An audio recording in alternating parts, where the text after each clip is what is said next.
up, guys? Welcome to the channel. It's Ryan Reacts. We're going to be reacting to this comeback should have been impossible by Jimmy High Roller.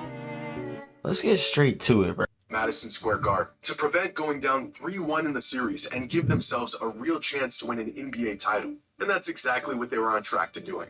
Through the first half of Game 4, Victor Wembanyama and the Spurs put together arguably their best half of the entire season. Record-breaking efficiency, stifling defense, and a first half of basketball so dominant that it earned them the third largest lead going into the half. Yes, that was a good game. I remember watching this too. I remember watching this. In the history of the finals, 76-49, a 27-point chasm separating them and the New York Knicks. An impossibly large deficit for the Knicks to overcome. In fact, the largest comeback ever achieved in the finals was 24 points. So, barring literally the worst half of basketball in the history of the finals, the Spurs were all but guaranteed to tie up the series going back into San Antonio with the wins at their back and all the momentum leading into Game 5. What transpired over the next 24 minutes of game time was literally the worst half of basketball in the history of the finals. Yeah, I remember that bucket. That's insane right there. I remember that.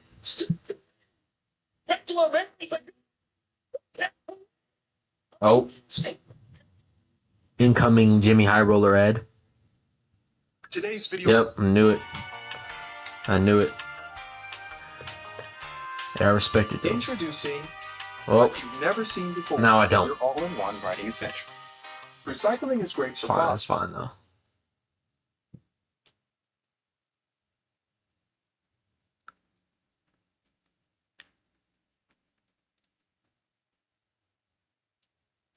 What you are looking at is a graph of the live win probability from Game 4 of the NBA Finals according to Inpredictable.com.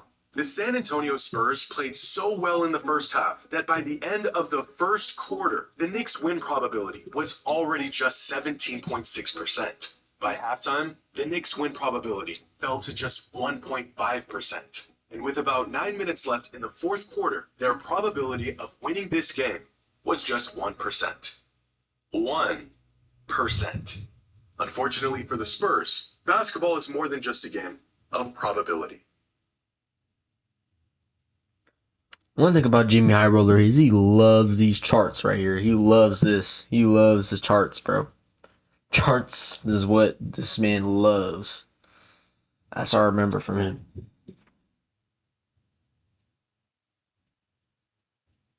Holy. Holy.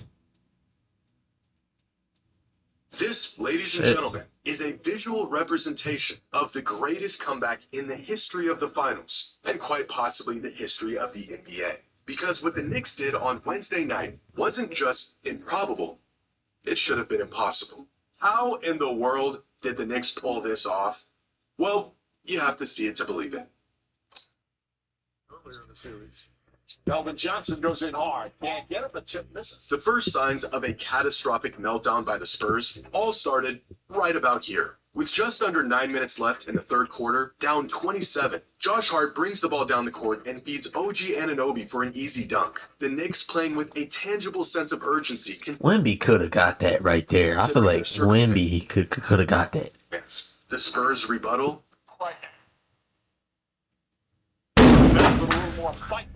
A contested 25-footer 4 seconds into the shot clock. Tim Legler was on the call, and his commentary on this possession could not have been more spot on. Mike Brown doesn't find those quick threes by the Spurs. Even if they go in, if you want to speed this game up to give your team more possessions. Just moments later, Jalen Brunson hits a three, putting the Knicks on a 7-0 scoring run, while Taylor Swift cosplays as an actual Knicks fan. Spurs call a timeout. Their game plan still intact. For now. Just a couple possessions later, after a miss from Brunson, the Spurs come down and get into a two-man game with Wemby setting a screen for De'Aaron Fox. Wemby pops out, and Fox passes De'Aaron the ball Fox, man. to absolutely no one. Knicks ball, we're going the other way. Fortunately for San Antonio, I love the De'Aaron Knicks Fox, do not but convert on this possession, holy. so the Spurs have a chance to come down and extend their lead back up to 25. With another deep, wildly contested three-pointer that, of course, doesn't fall. The Knicks, on the other hand, come down and move the ball around until they find OG in the corner for this open look. The lead now down to 19. Knicks on a 10-0 run. At this point, one can only assume the Spurs will probably stop shooting early shot clock threes and really get into their half-court offense, right? Points fronted with 22. They've got 44 of the 62. Johnson wide open. Can't hit. Right. They've got 44 of the 62. Okay, it was early in the shot clock, but that's not a bad shot. Maybe a little pump fake, Right. drive a little bit, kick it out. On the next possession, the Spurs do a better job at getting into something that resembles a coherent offensive set. Box step back. 3. It's another highly contested step back 3. And another miss. What's worse than another missed 3? Cornette checks in. Hart tries a 3. Bang out. Giving up another 3 on the other end just 27 seconds later. The Knicks now on a 13-0 run. Eventually, the Spurs got back on Right track on his and head. maintained their Oh lead my over the goodness. Holy. Eventually, the Spurs got back. Is that Dylan Harper? Is that Dylan Their Harper? lead over the next 6 minutes. That's Slowly disgusting. working down the clock and holding off the Knicks, which in and of itself was a miracle considering how poorly they were playing. Throughout the third quarter, the Spurs attempted 20 shots. They hit 4 of them. In fact, That is they had more terrible. turnovers than they did made That shots. that's insane. More turnovers than made shots. At the start of the quarter, the Spurs had a 27-point lead. By the end of it, their lead was just 15. But that was some of the worst basketball the Spurs had played all season, especially considering the first half they just put up. It would take an unprecedented, horrific collapse to follow up that third quarter with an even worse fourth quarter. Cornette checks in. Hart tries a 3. Hart hits a 3. Suddenly it's come to 16. That's 13 straight points. Alvarado tries a 3. Rolls around and drops in. Beautiful pass inside. Bridge backs it home. Shot clock winding down. Texas off the bounce. Step back. Puts up the 3. Oh my goodness. And Brunson. Bang out. 3-pointers good. Oh my gosh. 3-pointers. Oh my You ever watch a gosh. game and see some stuff that can only be attributed to what feels like fate? Oh my Despite the gosh. adjustments, despite the attention to detail, That was or the disgusting. effort, it just Step seems back. like there's an outcome. Come on, City Town. Still thinking about that. This Looked was like he one was of those flopping games. after though. After having one of the greatest offensive halves in playoff history, regardless of the Wemby's looks tall the Spurs ass. got, they struggled to get them to fall. And regardless of the Dang. looks the Knicks got, they couldn't seem to miss. And after another run from the Knicks, the Spurs lead is now cut to just 11 points. Now, some of this can be attributed to experience. Some of it can be attributed to focus and sticking to a game plan. And some of it is sheer luck. But when you're witnessing I see everybody hating on the coach. I wouldn't know really, but I've just been seeing people hate on the coach, you know. And, you know, I feel like he's a young coach and he still's got a lot of learning to do probably. But, hey, man. He made the finals. a professional basketball player doing a balancing act, tiptoeing the backcourt in the midst of a historic comeback before heaving the ball to the opposing team. One minute into the Dylan Harper, Dylan Harper did amazing, by the way. This is recorded like after the whole thing took place. I don't want to, well, I'll spoil it, whatever. I think everybody would know by now. New York won. But Dylan Harper had a hell of a performance in the final game. Like, he did amazing. He was the only player, him and Wemby were the only players out there playing. Like, it was sad believe to there's a watch. greater force at work here. I mean, it was I am fun to sitting at watch home on because the Dylan other Harper side of the actually country, did something. And I can physically feel the Knicks' momentum from my couch. Coming back down the court, the Knicks got the ball to Cat in the corner. But he's got Wemby on it, the defensive player of the year, one of the best defenders of all time. Surely, he doesn't just go right at him and get another bucket here. Sticks, drives on Wemby, goes inside, stops, flips. That's up, insane. Of course he does. The lead Insane. now just 9 points. Madison Square Garden is in mass hysteria. With a chance to swing That's the Big game Cat back right in their there. favor, the Spurs come back down the court. And considering their circumstance and what has occurred over the last 18 minutes, do you think they, A, work the ball around until they get a good look? B, Step feed the back. ball to their 7'5" alien superstar rolling to the basket? Or C, do the exact same thing that got him into this mess and take another early three-pointer? Chipping away. Fox picks up a dribble. Champagny. If Champagny. you said option C, you are correct. But look, the Spurs forced a turnover on the other end. They've got another chance to build this lead back up on Don't the fast break. stop Any the guesses fast as break. to what they will do You just on this stopped the crucial, fast break? potentially momentum-swinging possession? So man got a piece of it. Fox kicks it out. Vassell, right side, three-pointer, can't get it. Not a bad shot, but considering 5 coders. Ready that's to go. annoying. That's very annoying. Feed base 44. But considering, like, you know, what's been going on, how much they've been missing, that is a bad shot, especially early in other the end, Jalen the shot Brunson clock. works his magic You and could get hits a better tough layup shot off than the that. glass to shrink the lead to just 7. He's The Knicks disgusting. are now on a 17-4 run. Jalen Brunson is the animal. He's disgusting. Holy, I watched this man many times, and we lost him as a Mavs fan. It hurts to say, but damn, I wish we had Jalen Brunson, bro. I wish we Against kept the him. youngest, most inexperienced finals team in league history. Now would probably be a good time to call a timeout. Searching. Anunoby on him. Fox steps Ooh. back, jump shot, puts it up, can't get it. Wemby tips it out of bounds.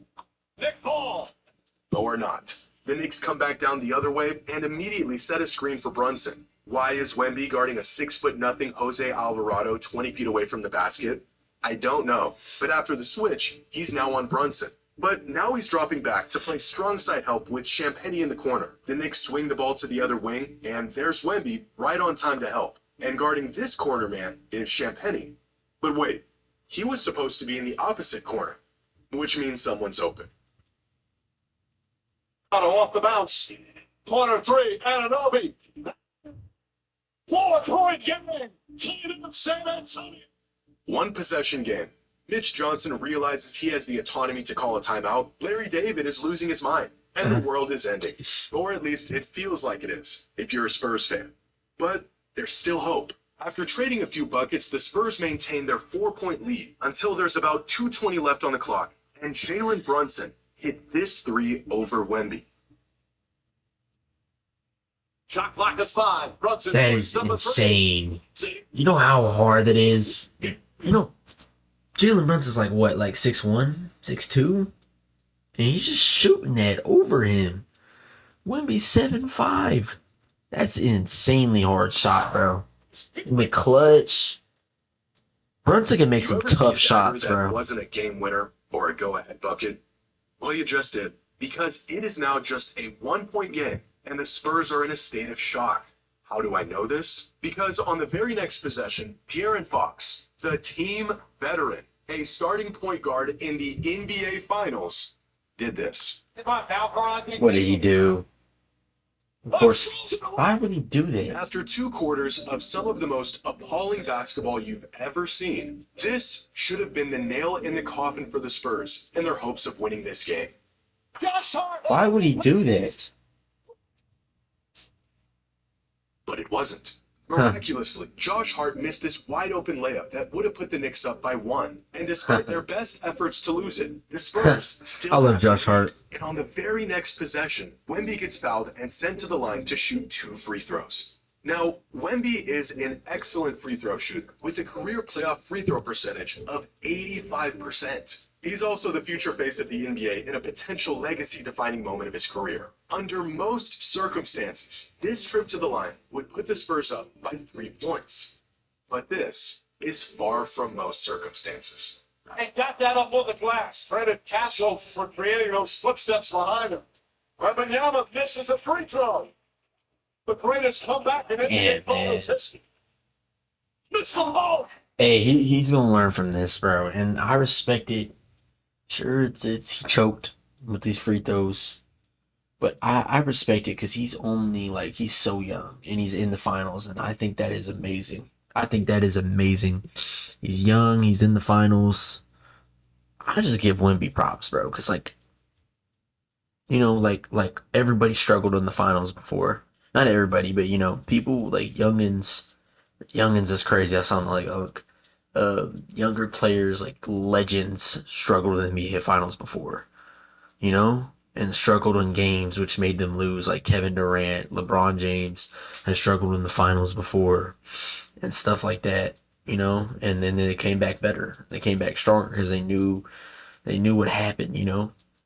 But yeah, basically, I don't Offensively, fault Wemby. the lead, still just 1 point. I mean, I do, or but at least it was.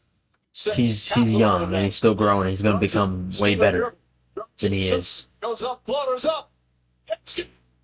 Jalen Brunson, bro. For the first time throughout this entire game, the Knicks take the lead with just over a minute left on the clock.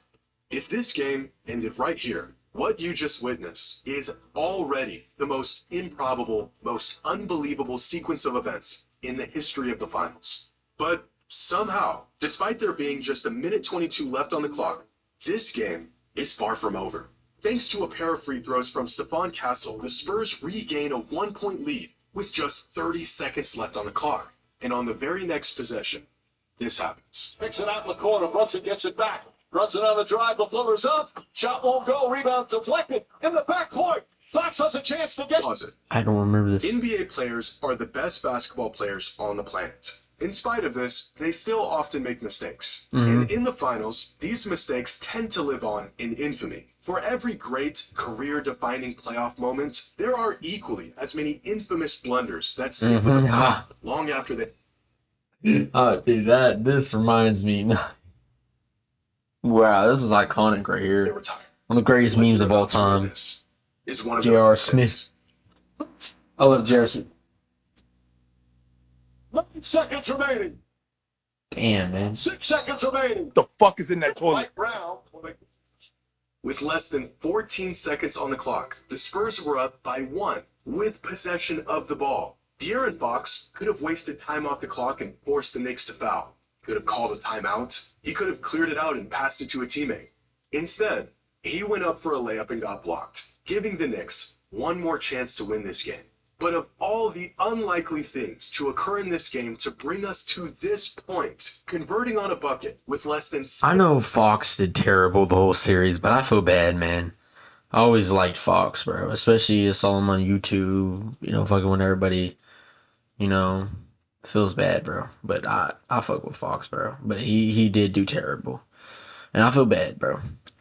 seconds on the clock, down 1, in the finals, is about as unlikely as any. Dating back to 1997, the beginning of the play-by-play era, there have only been 6 go-ahead baskets in the finals with less than 6 seconds left in the game.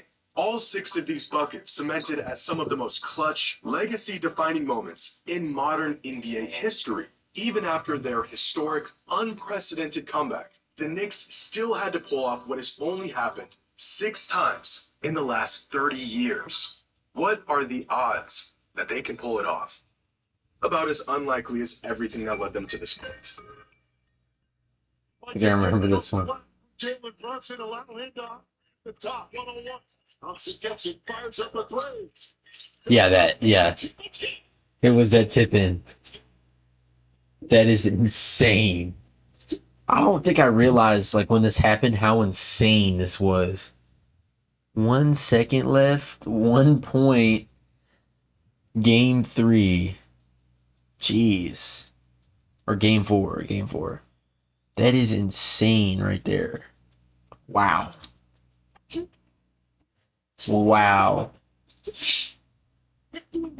That is insane.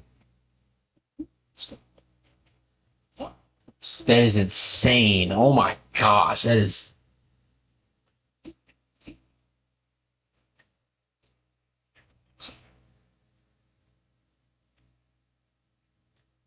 And that, my friends, is the greatest comeback in NBA history. That's insane. Oh my, that is insane right there. Dang. What y'all think about this? Hope y'all enjoyed the video. Hope y'all enjoyed the reaction. Hopefully, y'all like and subscribe. And yeah, appreciate you if you're watching. Appreciate you, if you liked the video. If you didn't, you don't have to leave a like. But if you liked it, sure, you can leave a like for me, please. But yeah, I'll see y'all later and see y'all next time on the channel. Peace out.